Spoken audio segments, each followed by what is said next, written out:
All right. Well, my name is Josh Hardiman from Sentinels, and you are listening to the Brutally Delicious podcast.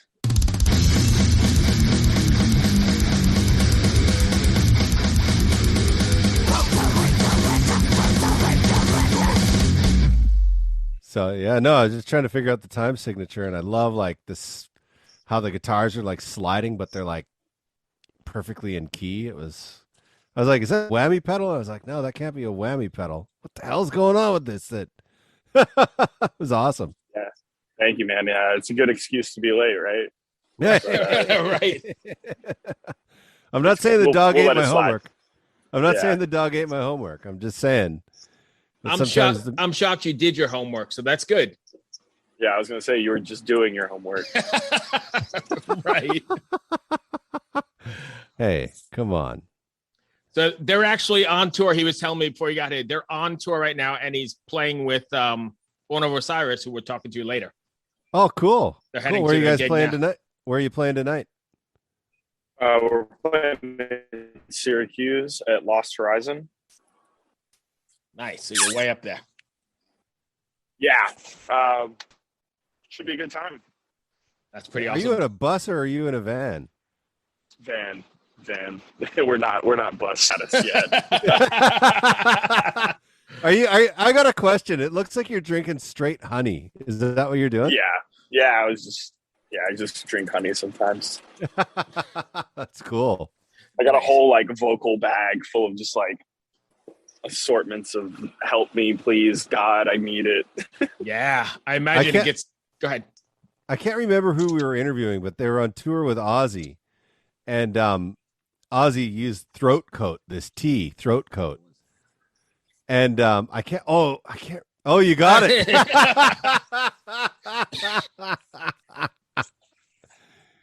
And I was like, what a gimmick, and then I used it, and I was like, oh my God, this is no gimmick. Hello? Oh, he's frozen. He's back. You're back? You're back. Oh my God. That's fun. Are we cutting out? Fuck. Yeah, you're fine. Caring for the voice on the Ricola. Caring for the voice on the road must be so difficult. Dude, it sucks. But it is what it is. Especially when it's like the weather's changing and like you're going through different humidities and like, my God. Yeah, I bought a portable humidifier because the cold was just really drying me out. So I bought this portable humidifier at this shop called Myers, and it lasted a full day and it just broke. So, oh, really? That sucks. And you're not going back to return it because you're long gone. Exactly. It's $100 down the drain. It worked one time and that was it. Oh, damn. Yeah. So Crane humidifier, nobody buy their products. All right. Next week, I'm sponsored by Crane Humidifier. There you go. Got a lifetime supply. Yeah, even though they break. Yeah. So what's it like being on tour right now? Oh man, it's been good. Shows have been great. Crowd reaction's been awesome. Not much bad news to report. Just all good stuff. Good vibes. Are you seeing that it's helping your streaming numbers or anything like that? Like, are you seeing the real world results of touring? So I'm not paying super close attention to those numbers, but I would imagine not so much, believe it or not. But where we do see a pretty big impact is people coming up to the tables to speak with us, saying like, yo, I've been listening to your album. You guys, are really good and things like that. So just getting that connection is definitely important. It's, that's where we see the most feedback. That connection is so important in heavy metal. Yeah. It's the fabric of it. It is. I've been seeing a lot of quotes from metal bands lately where metal is probably the most popular music in the world. And not in the way that we think of popular. Like, we're not seeing like stadiums filled with metal bands. Well, we do, but it's not a normal thing. But clubs all over the world are jam-packed for metal. more so than they are for any other genre. Yeah, I would agree with that, or I think I agree with that. Yeah, I could see how that's true. I think it becomes a huge family over the years, and then when you take it away for however long it was taken away, a year, a little year and a half, then everybody's longing to be back in, right? Are you seeing like people extra excited at those shows just to be out and about? Yeah, most certainly. I mean, now that live music is back. Oh, we lost you. The number. Am I back? Oh, he's gone. Nope, there you're he is. back. He's back. All right, we're back. Yeah, people are showing out in droves, man.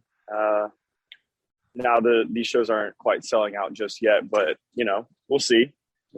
It's still doing really big numbers. I mean, 300-400 people. So it's a good turnout.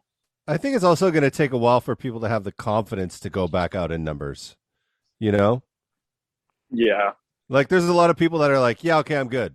But there's probably quite a few people that are also like, I'm not quite comfortable yet. Yeah.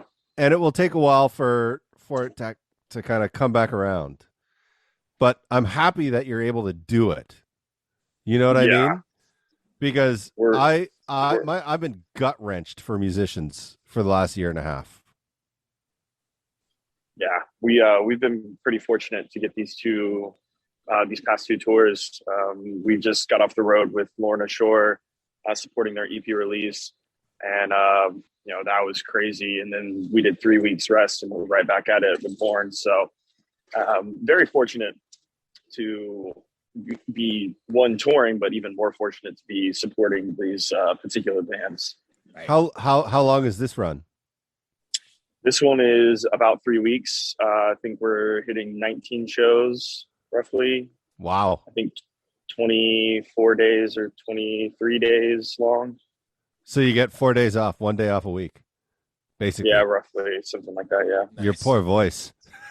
Yeah. First half. Yeah, first half of the tour is pretty cake, but the second half is just 1 day off. So it's 6 days straight, 1 day off, 5 days straight, right. And then it's done. No talking, right? Just hang around and save what you got. Yeah, I usually ask people to do a scream on the show. I won't do that to you. Oh, no, can't do that today. I could do maybe something like lower, like no, save it. No, save it for the fans, man. True. So, what was the writing process like? What was the writing process like for this record? So, believe it or not, I was not involved in that at all. So, okay. You're asking the worst possible member for that question, but I can, I'll do my best. So, the band had been writing the record for roughly a few years. Got into the studio and started tracking the record, and then COVID hit. So that what was supposed to take a month was dragged out for about 6 months or so. And the time that I came into the picture, the vocalist decided that he was just not wanting to do this anymore. So him and the band parted amicably, and then they started searching for a vocalist. Through word of mouth, we got linked up. I flew up to Jersey, and everything had already been written: vocal patterns, lyrics, everything. Dave Rookie, the drummer, wrote everything for me, and it's basically his story, his passion project vocally, that I did my best to help bring to life. Cool. And so everybody is happy with the performance that I did, and I just hope to continue that for LP2. Nice. So what was the recording process like? So I have never been a part of a real band. I mean, I had done some like local projects, and then basically 8 years of nothing, just doing vocal covers on YouTube in my car and things like that.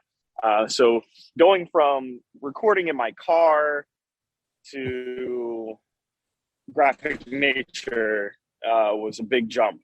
Going from nothing to recording in the same studios that Gideon, Straight from the Path, Art is Murder, just all these big name bands, all my favorite bands had recorded in, was a huge leap. Worked with Randy LaBeouf, and he was a sweetheart, man. He really just took me by the hand and walked me through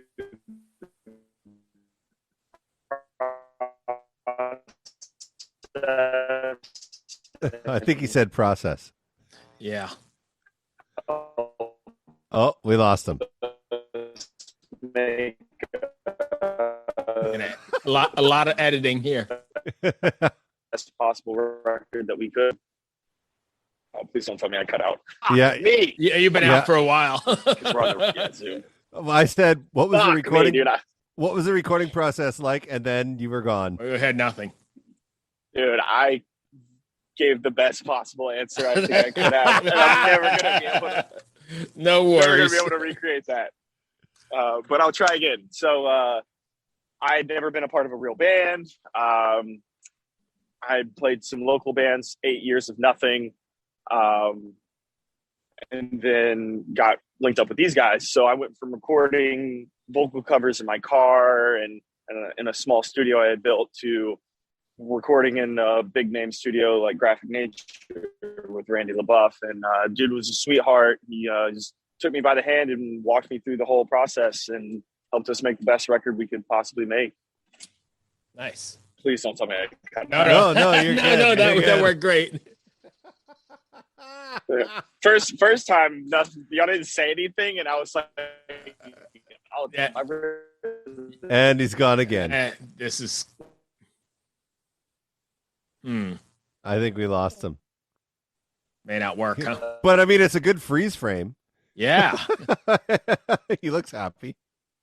I'm speechless on that. Fuck! They didn't even give that. Nice. All right, am I back? We're back. Yeah. So let's talk about the record before we get cut off again. Collapse by Design came out about 2 weeks ago, I guess. I think we're at like 9 days roughly. Okay. All right. So close enough. Yeah. But how do you what has been the response to it so far, and how do you feel about it? Are you pretty satisfied with the way it turned out? Oh yeah. I mean, it's a dream come true, man. I wouldn't. That's a lie. I would change like 2 things, on my part. On my part, retro, hindsight's 2020. Maybe would have held one or 2 parts out a little bit longer, but other than that, it's a perfect album in my eyes, and that seems to be reflected in the fans' reaction. So everybody's given 110% for the record, and the fans are reacting in turn. They love it. Haven't heard any bad reviews. I mean, the lowest I think review we got from anywhere I can find was like a 6 out of 10, but right. Ranges 6 to 10 out of 10, nothing below that. So nice. I'm happy, man. That's interesting. Normally when we interview people, they don't want to know about the reviews. They only want to know what the fans say. But I appreciate your honesty, because I always think they're lying to me when they tell me that. that they don't go read the reviews. I'm gonna look too. So I'm in a unique position because the only part of me that's represented on this record is my voice. My soul, my spirit.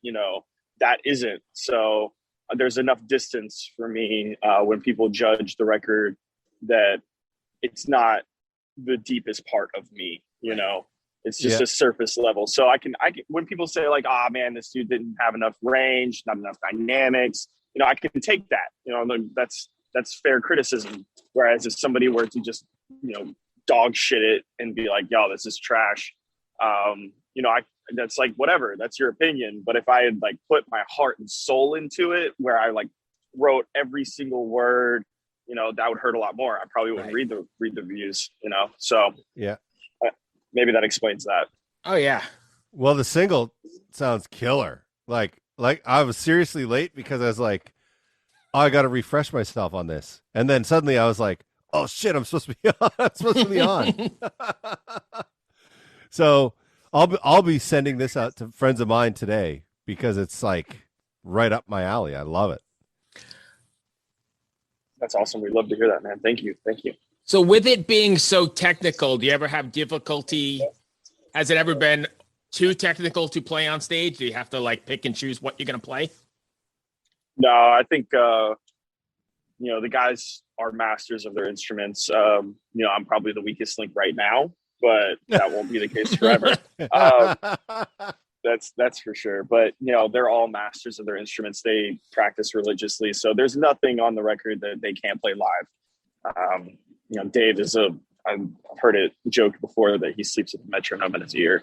So yeah, they never miss a beat. If anybody's gonna mess up, it's me. But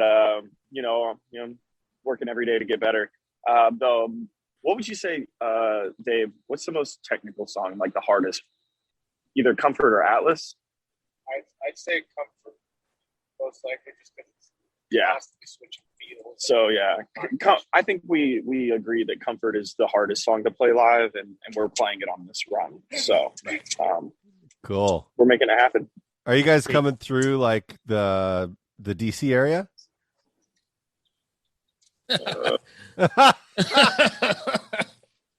does not look like it. Are we going anywhere near DC? Yeah, I don't think we're going anywhere near DC. Okay. Yeah, sadly not.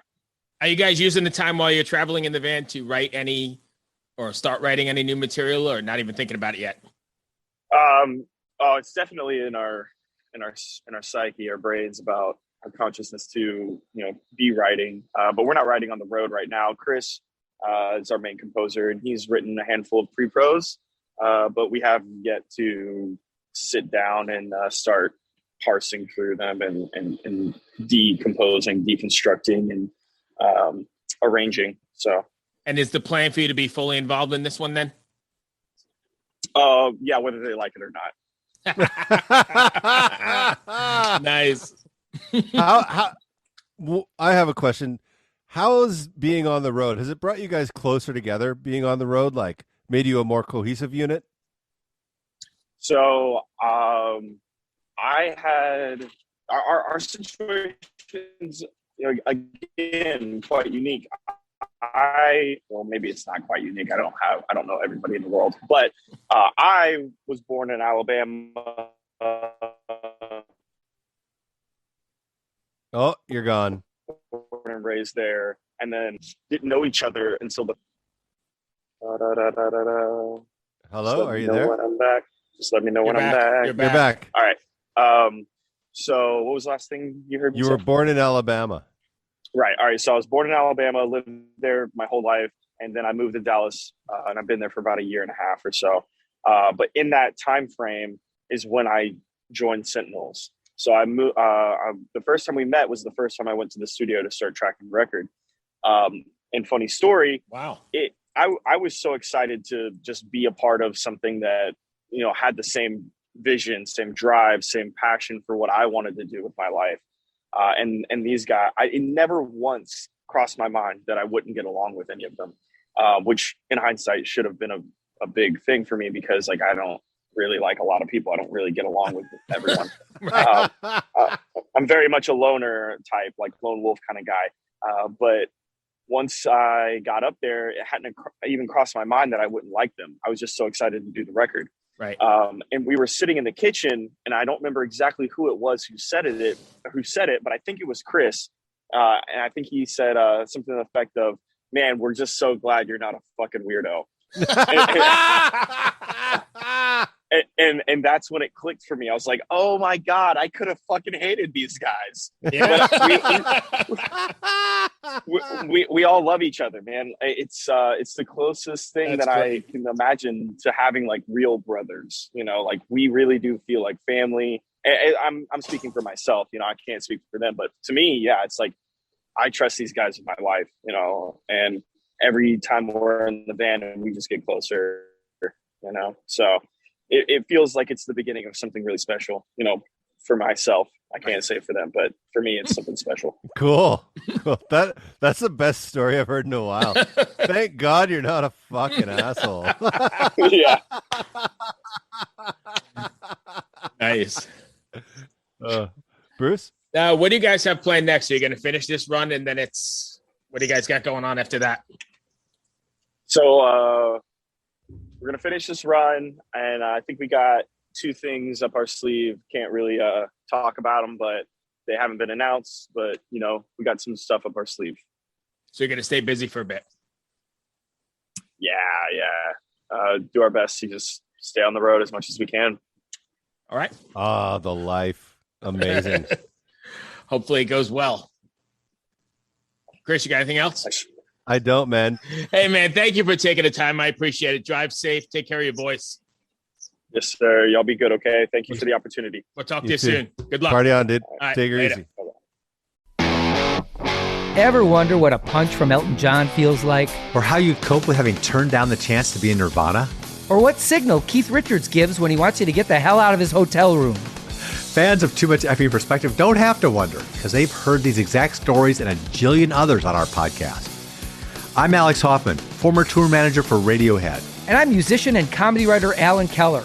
On the TMEP show, we get guests like Nancy Wilson from Heart, Jeremiah Freites from the Lumineers, and Modern Family's Julie Bowen to tell us things they may have only shared with their therapist, clergy, or a TMZ stringer. So join us on Too Much Effing Perspective. That's EFFING Perspective. The only podcast you crank up to 11.